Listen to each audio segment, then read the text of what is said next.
Okay, I gotta preface this by saying I'm gonna try to be as objective as possible, but boy, do I have a serious fucking rant.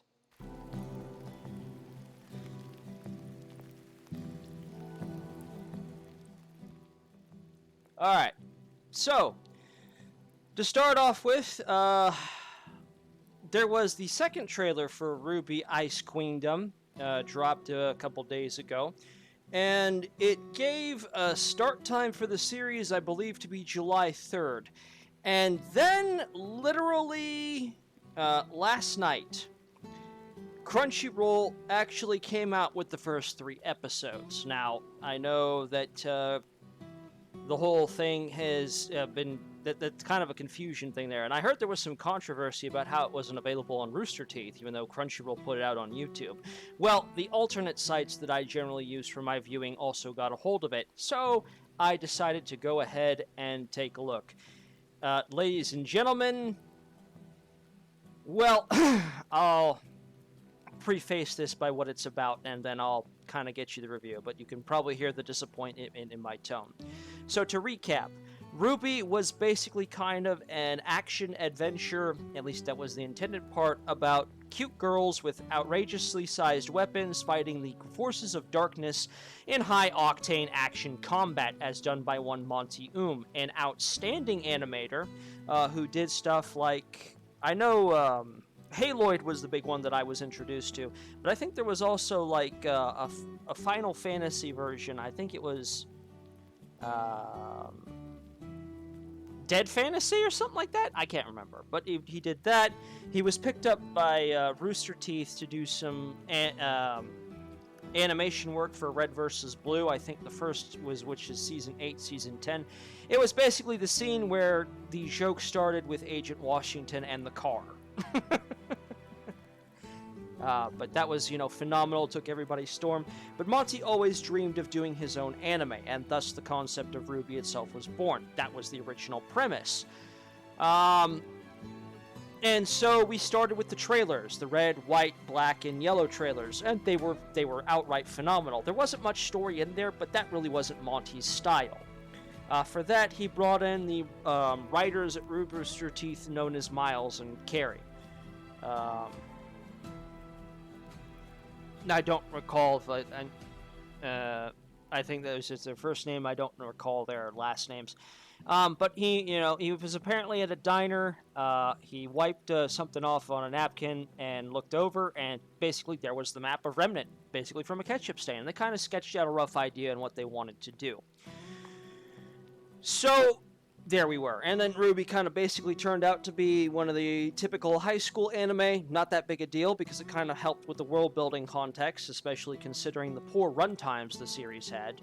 But ultimately, those of us who came there with the intentions of sticking through with it and seeing Monty's vision through, because by God the man could animate, we stuck through it. Now, RWBY itself kind of started with a very low budget. Rumor is that the red trailer was given to Monty of about $350. That's about how much you had to produce proof of concept. We got the red trailer. It was phenomenal. The following trailers, cold following. So the story itself, Rooster Teeth wasn't really excited about the prospect of an anime. They thought it couldn't succeed, and they really wanted Monty to focus more on Red vs. Blue. So they kind of crippled him with the project. But Monty, bless his fucking soul and heart, he did what he needed to do, and we got RWBY. And because of that financial limitations, the first few episodes of RWBY weren't all that long. I've said before in the past, and this is a point of contention later on in the video, that ultimately the runtimes were extremely short. The only times we got a maximum runtime was when Monty put in a really awesome high-octane scene. They thought RWBY couldn't succeed. When Monty finally hit Episode 8 in Volume 1, Players and Pieces, that is one of the most well-known sequences in all of RWBY, because it was... The original runtimes were anywhere from 2 minutes on an average week to 4 minutes on a good week. Players vs. Pieces shattered that, being a whopping 16 minutes long. And the action scene is still replayed to this day. That's just where we're at. But my God, You know, it just blew us out of the water, and that's really what kick-started off RWBY as the next sensation. And that's what finally got Rooster Teeth to take notice and start putting a little bit more money into it. And now with Red vs. Blue in its twilight years, RWBY has kind of taken over as the flagship series, and that's where we're at. Unfortunately, Monty did not live to see that. There were some complications between season productions. It was after Volume 2 had wrapped up, and they were working on Volume 3, and they were midway through production.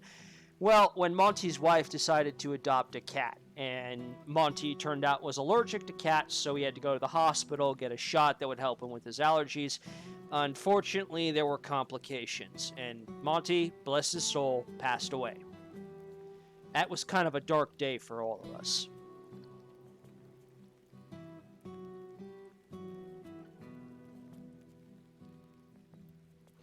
Kind of a moment of silence there. But work continued, and Season 3 kind of came out the gate. Monty's protege, Shane Newell, kind of led the charge on that, and Monty also had a few hand-picked individuals whose names I don't recall. Came out and ultimately stood here and finished the project. Unfortunately, Shane Newell and Monty's all-star team that worked on RWBY were dismissed at the end of Volume 3. Volume 3 was kind of the beginning of the end in more ways than one.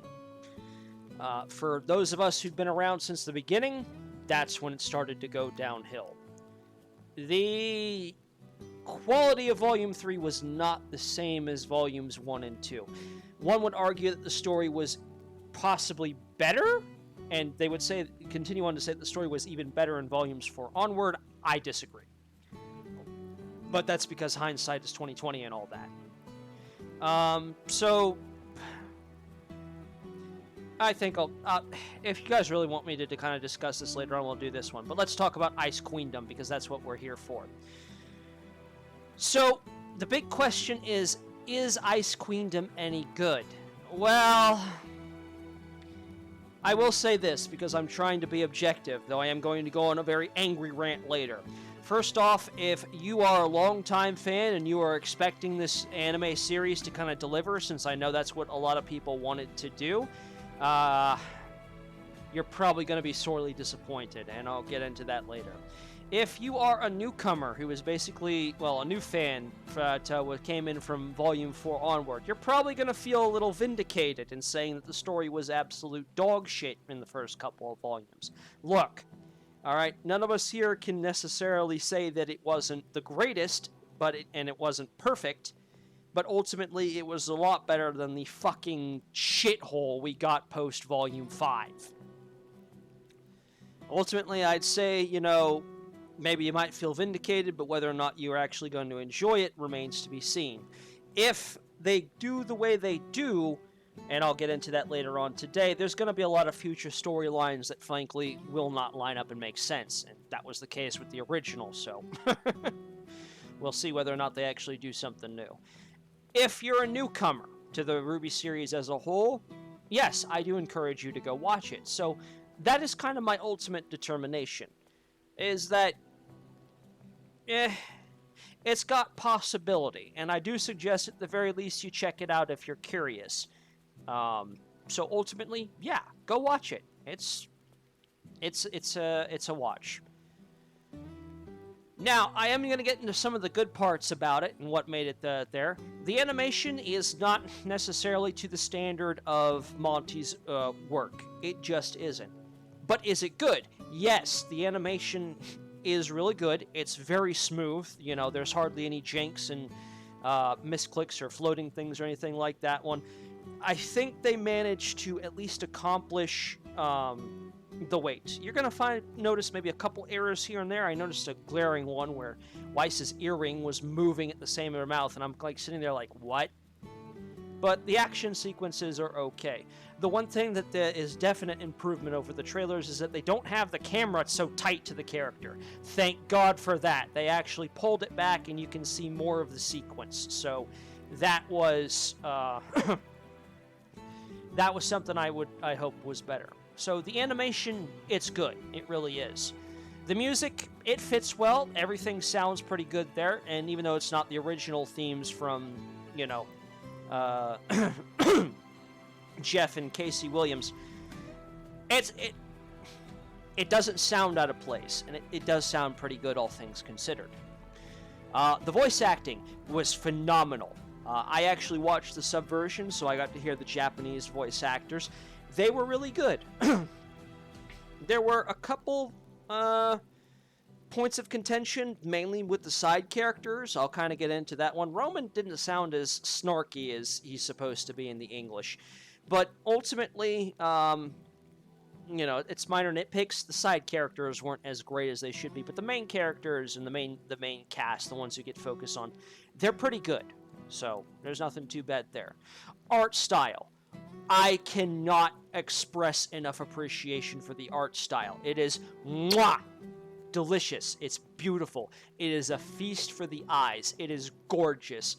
The art style team and, you know, the artists, everybody who did that, they worked on the textures, the colors, everything else.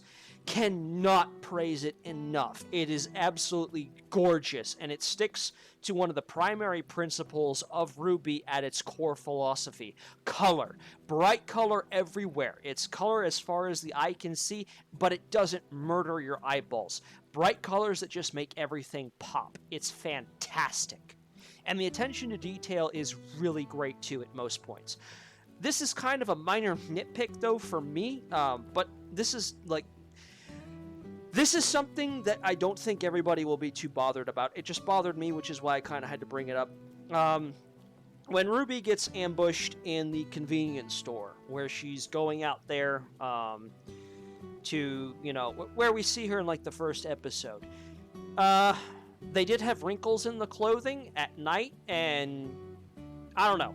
The attention to detail in that, you know, having clothes wrinkle so you can like see the soft versus the hard in the area, like that's a nice detail. But for some reason, just the dark wrinkles in the clothes fighting at night compared to like the smoother hard textures of the weapons and surroundings, just I don't know. It put me off a little bit. But that's just me personally. Maybe you might not find it as bad there, but you know, it's just something that kind of bothered me a little bit. Alright, so that's what was good about the anime, and that's kind of why I would recommend you at least maybe give it a check it out, see if it is for you. And now we kind of get into the bad part of it, and I wish we didn't have to go here, but unfortunately we do. The story and pacing, the two things that basically caused RWBY under Rooster Teeth to fucking crater post Volume 3. Oh my god. I cannot express just how much they screwed this up. I really cannot. Really. Like, honestly, even if you, like, just want to see how much of a train wreck it is, yeah, it's bad. Really fucking bad. So, first and foremost, Episode 1, straight hot garbage. I'm sorry, but that's just... The problem is that it has the same problems that Volume 4 and Volume 5 in its entirety. It jumps around too much. Like, I get it. You have the girls split up, but for God's sakes, jumping around, especially in a single episode as much as that did, it's the same problems as Volumes 4 and 5. We cannot keep up with the flow of the story, and that's not something you want to do. That's a cardinal writing sin, folks. You want to be able to actually focus. If they had gone through each of the individual girls and their individual stories instead of trying to break it up and give them all equal time, didn't quite work out like that. You know, like they got like 2 minutes here, 2 minutes there, another minute here. It was all over the damn place, and boy, did it just hurt to watch. So, Episode 1, I don't really know how to feel about Episode 1. They integrated a lot of the white and black trailers into it, and they integrated a lot of the first couple of episodes into it. they integrated some parts of it that kind of helped explain, the environment a little bit more, little plot holes that kind of bothered us in the original series, but at the same time, they kind of cut out some important things.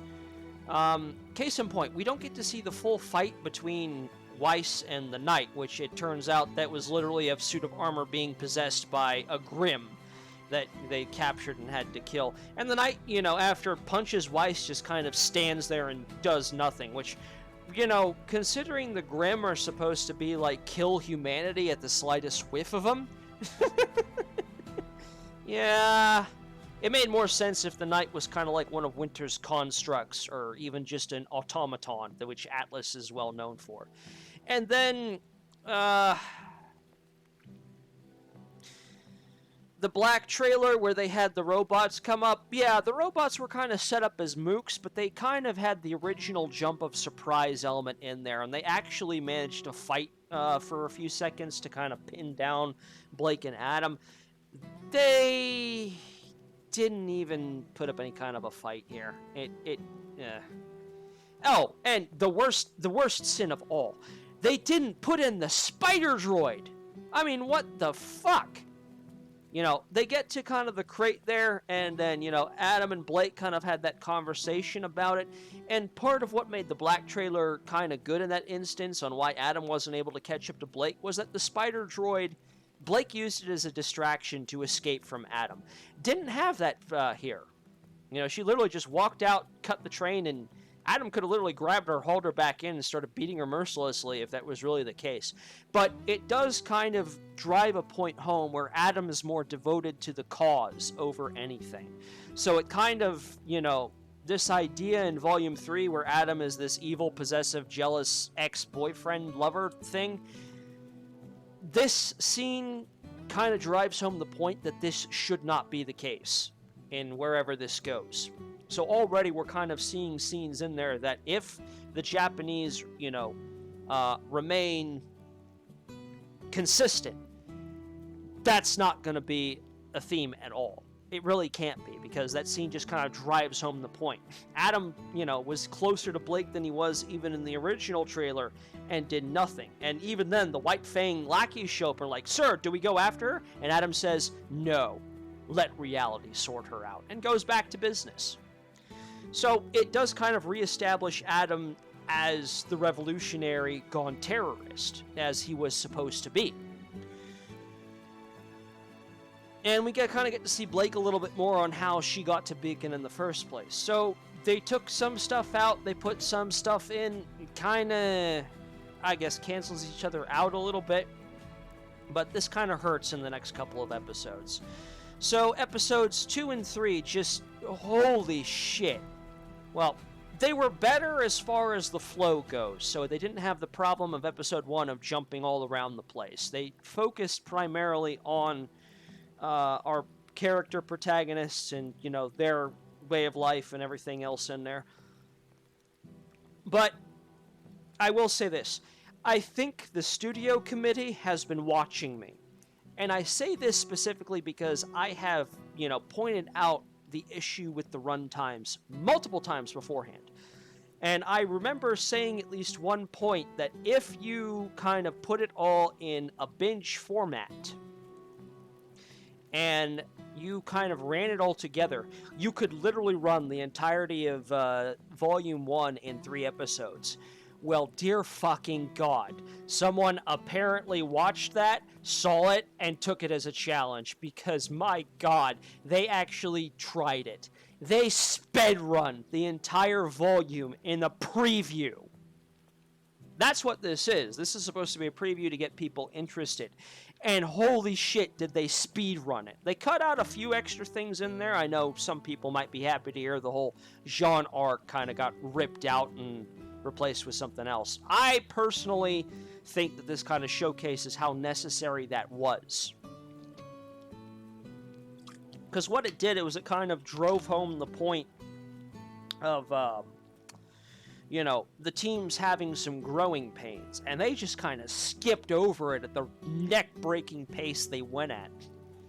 And it just, ugh.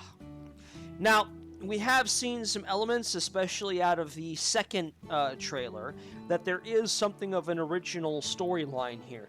Well, unfortunately, they blew that too. They spoiled that in the entirety of episode 3 and just straight up ruined it. Basically wrapped it up and shut it down before it even had a chance to go anywhere, which sucks. I will say this though, the new type of Grimm was definitely an interesting one. If nothing else, that's something everyone should check out. And I have to say that the Huntress that was specifically going after that particular Grimm, the motif was excellent. I mean, if you've ever been curious about the history of the Dreamcatcher, hopefully this will give you all some kind of incentive to actually go check that out. So, the motif of the Huntress and the new Grimm that shows up, they pair well together. And, at least if nothing else, that was interesting. But the fact they kind of do the big reveal in like a single episode, then wrap it all up, there's no mystery to it anymore. And now they've got 9 episodes they need to fill. And I think that's kind of where the problem is. On top of that, as I've said, they've cut out a lot of the comedic sequences in RWBY. What made RWBY fun and watchable, even when the runtimes were atrocious, being only 2 to 4 minutes long, were those little comedic scenes that were just, goofy fun. It was just, kids being kids. As Ospin said in the food fight in Season 2. Let them grow up. They're not going to be kids forever. And that was what made RWBY a lot of fun before they decided to try and go grit dark midway through Season 3. And, well, there was the whole fiasco that was the finale there that kind of convinced people that RWBY was going to be broken from here on out, and proved to be correct. Unfortunately, it looks like it's kind of being set up in the same vein. Now, I understand that the writer, isn't all part of an all-star here, but every artist of any craft ever in existence, they always have that one flop. And unfortunately, I think Ice Queendom is going to be the egg on his face. Now, I don't know how much Rooster Teeth is trying to influence the decisions made by the writing team for this project. So maybe that's part of the reason why. But ultimately, I set my expectations low, and Ice Queendom didn't even clear the bar for me. At least as far as the elements of the story there. So if you're looking for RWBY Ice Queendom to be better than the original, unfortunately, you set your bar to the ground and hope it can even make it over. So that's just where we're at. Which is why I am just really kind of upset, because the visuals are nice, everything about it is it's like the original. Everything looks good, everything moves good, everything sounds good, but I fucking swear that this IP has a curse on it somehow. I have no idea how or why, but just ever since Monty died, no one has been ever able to produce an official story worth a damn for this IP. Ever. Like we talk about, how fan fictions and everything else, have always been much better than the original story. I don't know how the fuck a Japanese studio screwed it up this bad. I really don't. I am just thoroughly convinced at this point that Monty might have actually put a curse on this when he died or something. Seriously, there's like the curse in that anything fan-related is always going to be much better than anything produced officially at this point. And I say this because I know Monty loved the fans, and the reason he designed a lot of the characters simplistic the way that he did was to make it easier for the cosplayers to come out and cosplay. Like, I am at a loss for words. I don't understand or believe it. I really don't.